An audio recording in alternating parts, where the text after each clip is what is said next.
In front of you. All right, so we're starting out with day 2 of court today.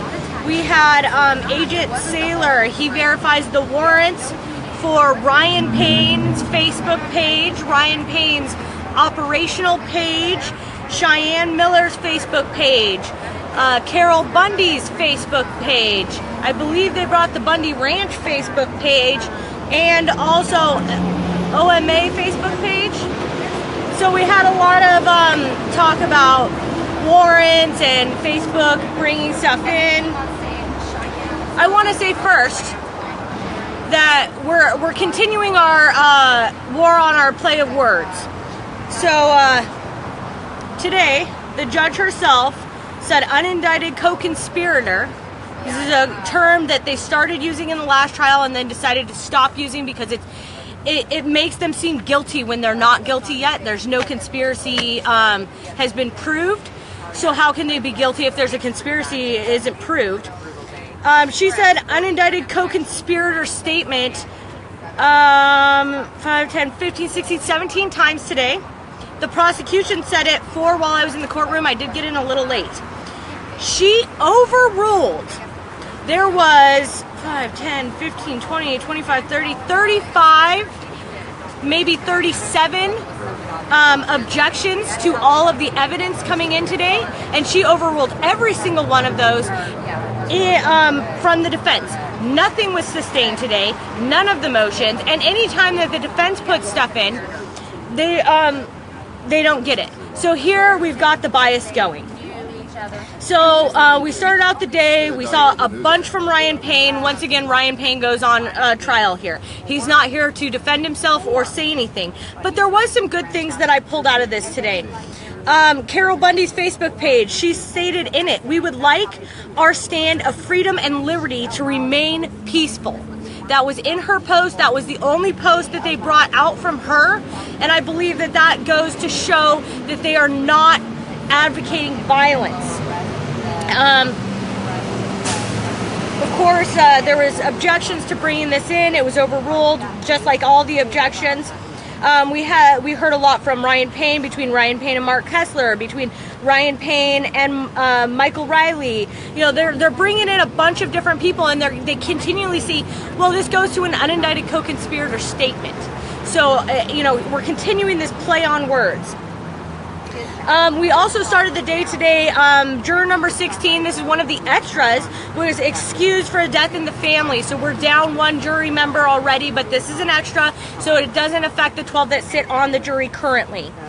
We're also being harassed by the marshals, extra. Rules continue to change. One of the rules that changed today, one of the observers went down and bought a bunch of smart waters from downstairs in the cafeteria. Goes to bring them upstairs, and they say, well, now you not only can you only have clear liquid, but it can only be like 20 ounces. So they sent her back downstairs. Now, this is something that you can buy in the cafeteria of the courthouse, and they're not allowing it in the 7th floor. But then all of a sudden afterwards, that other people are bringing in the large smart waters. So are they picking on people? Are they trying to rally us up and get us to get thrown out of the court? What's going on here? We have a vet. He's in a wheelchair. He has come down and supported us throughout the last trial. He's been at the rallies. He's been outside here.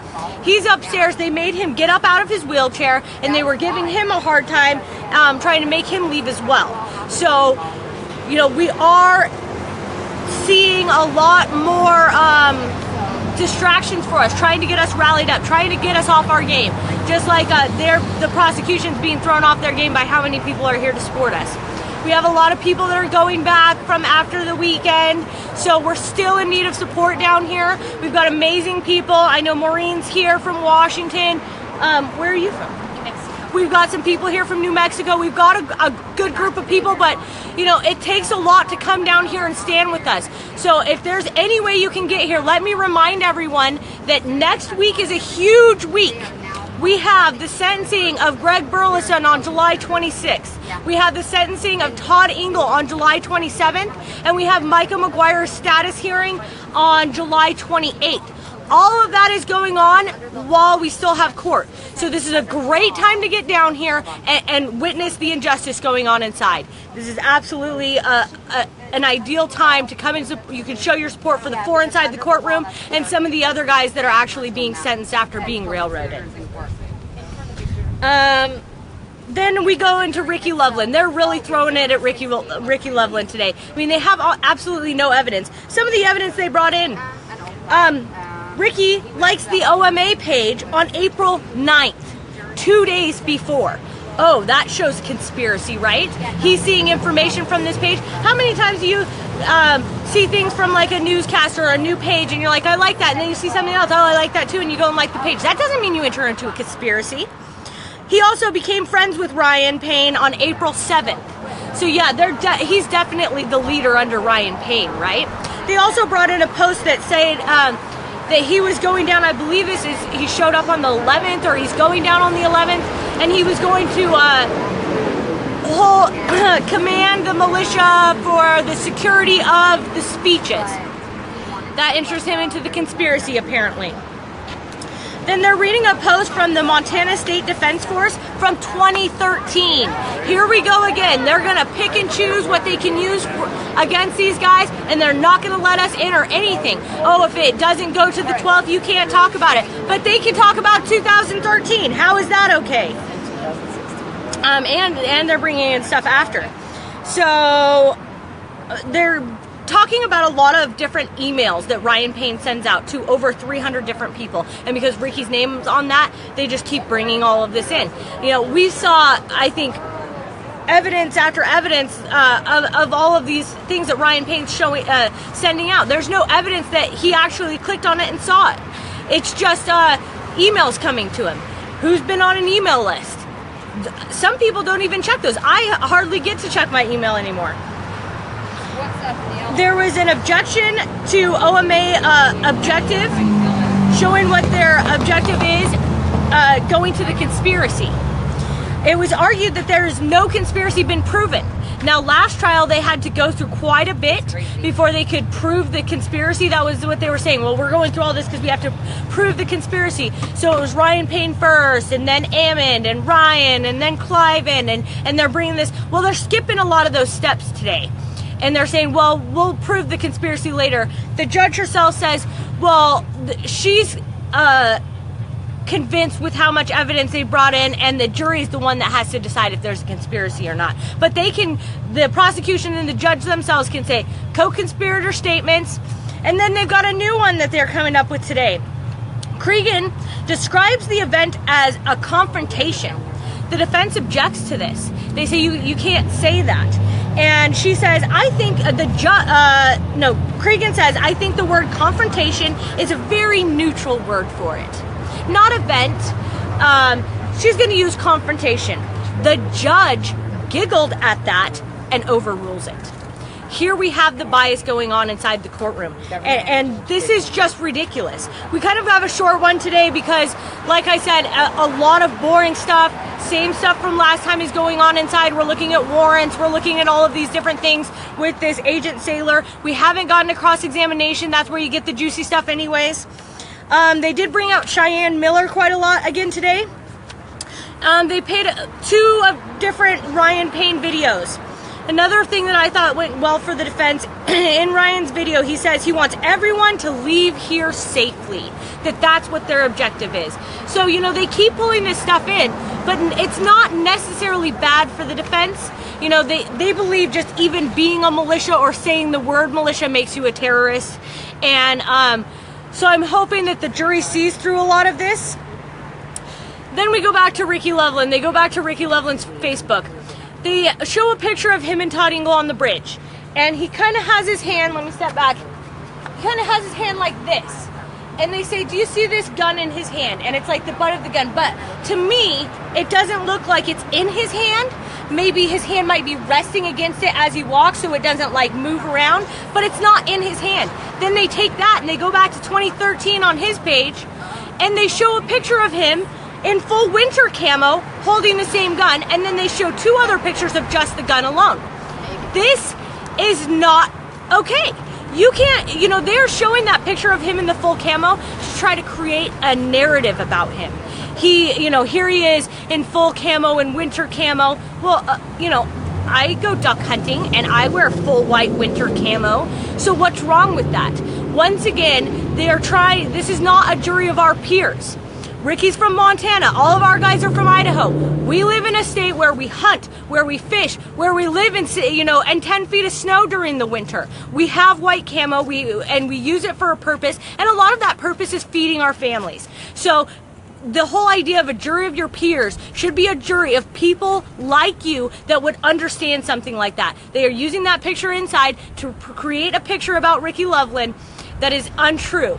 And they are using a play on words today, and this is what we're going to see the entire trial. The judge herself snickers and just overrules it. Well, I'm convinced. How is this going to be a fair trial? So I'm sorry it was so short today. We had to get food in us and everything going on, but we will be back after court to let you know how cross-examination goes. It looks like we will probably only get through one witness today. Thank you. Thank you, guys. All right, so we are here at the end of the day. We actually left a few minutes early because we were getting really frustrated with what was going on inside. I want to start with, I talked about earlier the Vietnam vet that, or not Vietnam, the vet, I don't know what war he was in a wheelchair, was asked to stand up and walk through the metal detector. So I witnessed this yet again after lunch. They made him get out of his wheelchair, and we even asked if he could be assisted because he can't walk very well. They won't let him touch the side, and they were very rude with him as he's trying to make it through the metal detector. So then at the break, he just rolls out into the hallway because they make you leave the courtroom during the break. And at that point, I went up to the other marshals. There was different marshals at this time, and asked them, are you seriously going to make this man get up out of his wheelchair again and walk through unassisted? At least let us assist him walking through the metal detector.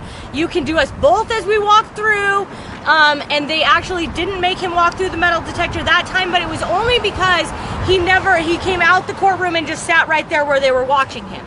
So, still, I find, you know, the last time that was great that they did that, but making him get up out of his wheelchair, what if he was paraplegic?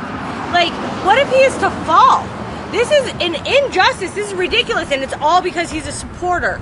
And I believe that that's true. So we go back in, and we're still hearing from, what is his name? Agent Saylor. He's the special agent. Is he special agent in charge? Special agent, not in charge. Not in charge. No, He's just a special agent. Yes. This gentleman sat through trial. Hang on, guys. She's having technical issues, so she's checking on her commentary. I don't see any issues, so you might have to wait until it's recorded. And so, let's see, where was I at now? So they're bringing all these phone warrants in. And they're showing, okay, Todd Engel was on his knee in front of Ricky Loveland. They're bringing up Todd Engel a lot.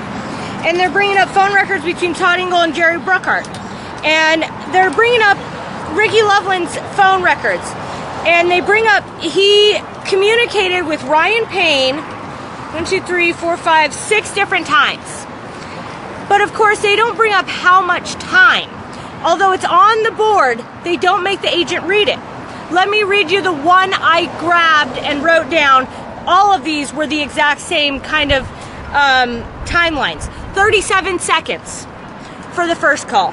36 seconds for the second call. 1 minute, 11 seconds for the third call. So what is that? Leaving a message, and the first two were a recording picking up. Fourth call, 6 minutes and 33. So maybe there's an actual call there. Next call, 0.38 seconds. The last call, 7 minutes, 37 seconds. Now this is before, during, and after. So they're bringing it all up, and they're bringing it up a little bit here, and then they skip to another person, and then here's this person, they bring that up, and at the end they're going to put it all in a timeline. In that timeline, it does not have the times on it. In the timeline it says, well, here Rick calls Ryan and calls Nick Whiting, and then 2 more people. Ryan Payne calls. The calls could be a minute or less if it says a minute because they round up to the next minute. Outgoing call to Cheyenne Miller. And on the 7th, Ryan Payne calls Cliven. And to Cliven's cell. Then he calls Cliven's home. Then a couple minutes later, he calls Cliven's cell. Obviously, those weren't actual phone conversations if he's trying to get him. Then Ryan calls Ricky Loveland. And at 12:30 after the phone call, Ricky posts... Should I start all over, depending on if that goes through or not? We've got a full live stream uninterrupted here. They are telling me that you are uninterrupted and you're good to go, so we will share this to your page. Awesome. Okay. So what they're doing is they're creating this timeline and they're leaving out pertinent information. And they're just saying this person contacted this person. It doesn't say it was for 37 seconds. It doesn't say if they actually contacted them or not. They're also talking about emails from a major page.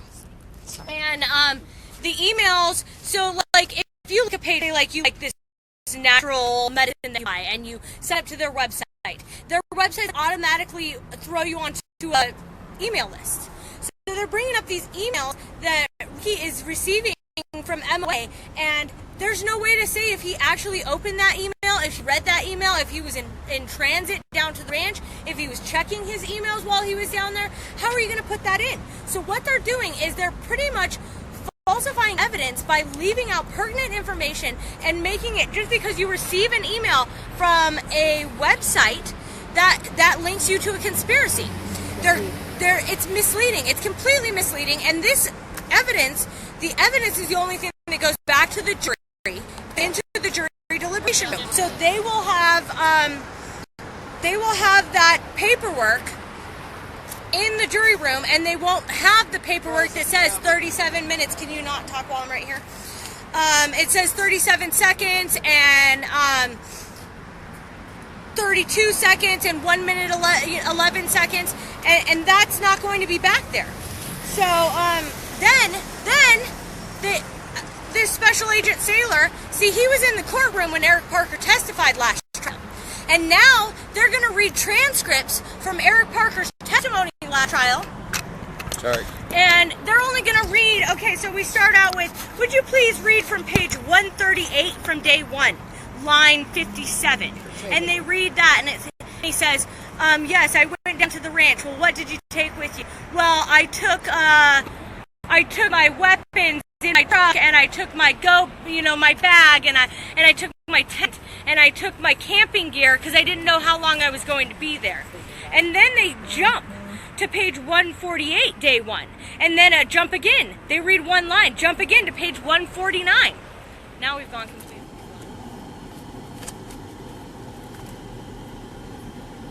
Just give it a minute.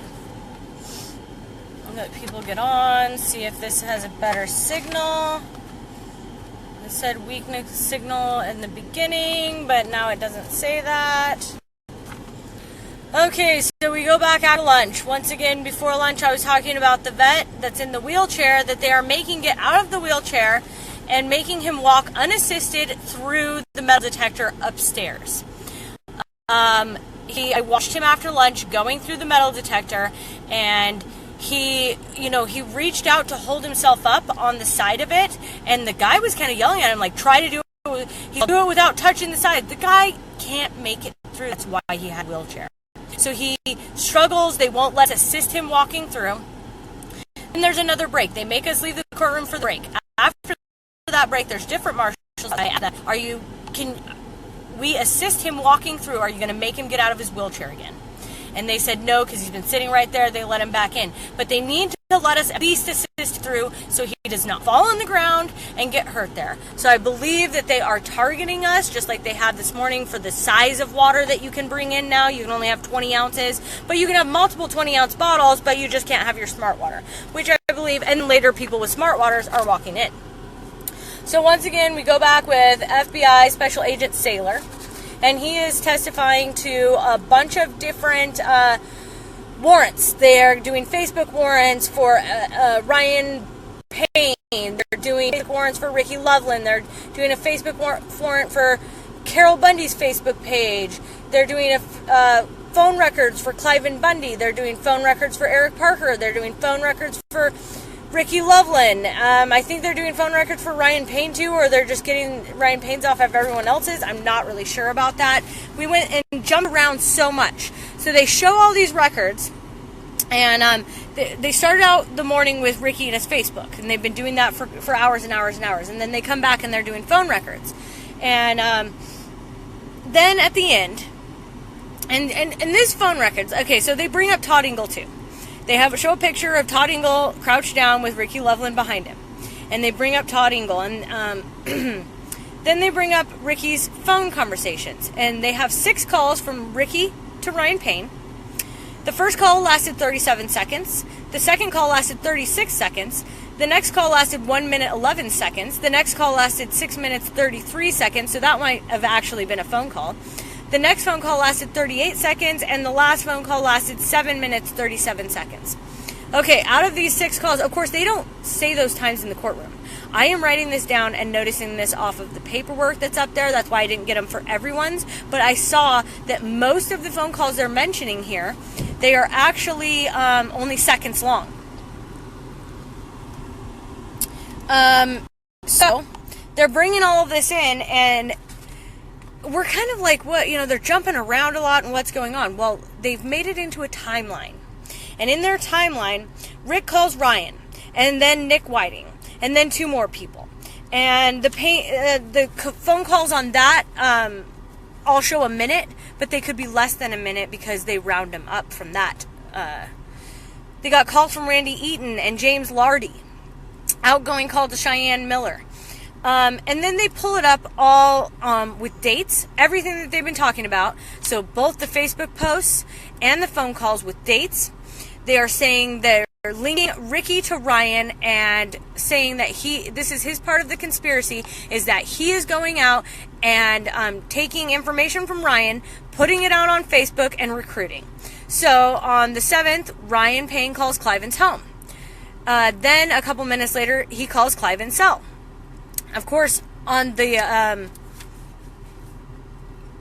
piece of paper, the outline that the federal agent put on there, the times aren't on it. This is a piece of evidence that will go back to the jury and be in the jury room with them, but there's no times on that piece of evidence. But if you look at the other piece of evidence, it's like 37 seconds, 36 seconds. Then on the 16th, Ryan and Ricky have a phone call. I'm guessing that might be the 6 minute and 33 second phone call. Then 20 minutes later, Ricky puts out a call for people to go hit the road and go to the ranch. And then I want to say the next day or the same day, a few hours later, Ricky likes the MOA page or OMA page. Then Payne calls Ricky again. And then I lost it. But it goes back into Ryan Payne calling Cliven, and then Carol issues a public statement. So they go through all these different Facebooks, and they're making an outline that shows the conspiracy to their mind.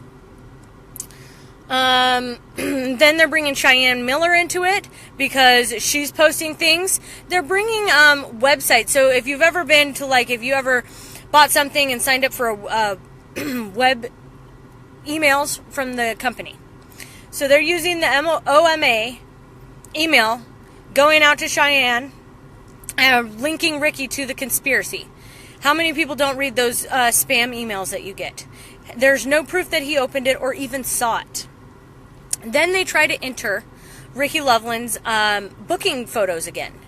There was an objection to this, and they did a sidebar, and they only showed page 4 of it, which is just one photo of him in shackles. You can only see his lower arm, but you see the tattoo. Next, she has Agent Saylor begins to read Eric Parker's testimony from the previous mistrial. Now, I believe they're reading mostly the cross-examination, not the actual testimony itself. So they're reading questions, yes, no, yes, sir, no, sir. That's how I know it's from the cross-examination. So they start out with page 138 and read a line. Then they go to page 146 and read a line. Then they go to page 148 and read a line or two. And then they go to page 149 and read a line. Then 163 and read a line. And then jump back to page 45 in the actual testimony. What they're trying to do here is they're trying to make him seem unreliable. I think one of the things they were pointing out is at one point he said he arrived between 12:30 and 1, and another point he arrived at 2. I think it's close. He arrived in the middle of the night somewhere. There was an objection to this from the very beginning. They wanted the rule of completion. They wanted the entire thing played. Of course the judge is not going to allow that. That would be like Eric Parker testifying. So they didn't do that. And she just continues on. So then they get partway through. And mind you, what part of his testimony are they talking about? Oh, they're talking about the guns that he took. The reason that he took one gun versus the other gun. One of the lines that they read was when he brought his gas mask. Yes, and I brought my gas mask. They read that out of the whole thing. They didn't read anything else. And so finally you get to the point where he says use of force. And there's another objection and a sidebar. My question is, how do you take transcripts from a trial that was a mistrial and have an FBI agent read a defendant's transcripts? How is that justice? How is that truth? During this, the judge is watching the jury and writing things down. I thought that was very interesting. So then they continue to do this for a little bit longer, another sidebar. They're forced to read another portion of Eric's testimony, but we really don't get a fair square here. Obviously, they're going to try to prevent him from testifying. What I foresee happening here is they're going to try to push this through. They're going to put out the least amount of evidence possible and prevent the defense from putting things up. This trial could be over in 2 weeks the way this is going. Let's see. Then Perez gets up to cross-examine, and he starts. I believe he's the only one that got through by the end of the day, and I don't even know if he's finished yet. He's bumbling through Facebook like we know about Perez. He doesn't actually have a Facebook. He doesn't know a lot about it. Some of the things that I noticed in the beginning is he brought up the email things. He brought up the fact that Ricky isn't actually receiving these MOA emails, and that if you're put on this list, anyone could get, any of the 300 plus people are getting this email. It's not for a specific person. It's just a mass email being sent out. And he had to kind of work that question with the witness a few times, because the witness is trying to skirt around the information as well, because this is a witness that has been in the courtroom the entire last trial. That's how come he can testify to Eric Parker's testimony. So everything is convoluted here. I don't see how you can bring up an FBI agent to testify for a defendant who's in the courtroom. That doesn't make any sense to me. But I guess that's exactly how they can bring up an FBI agent, like the last trial, bring up an FBI agent to attest to the accuracy of evidence he's pulling off Facebook, because we all know nobody edits anything going on to Facebook. And, what we're seeing here is a circus. It's a facade. It's absolutely ridiculous. Apparently, after I left the courtroom because I couldn't take it anymore, then there was some issue with juror number 4. Apparently, one of the U.S. Marshals and Tanasi watched this person fall asleep multiple times. Tanasi wrote down the times he saw him sleeping and continued to watch him till he saw he was awake, and wrote it down all day long. This juror is one of the jurors that they had originally striked and that the judge put back on the jury. So here they let the jury leave for a break, and they stay on the record and they discuss these things.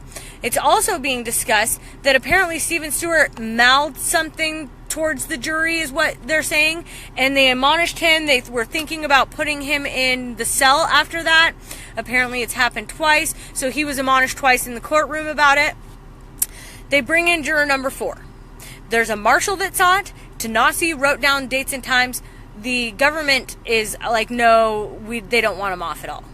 And this is the second time it was brought up that he's been dozing off. So here they bring in juror number 4. He actually admits that he fell asleep.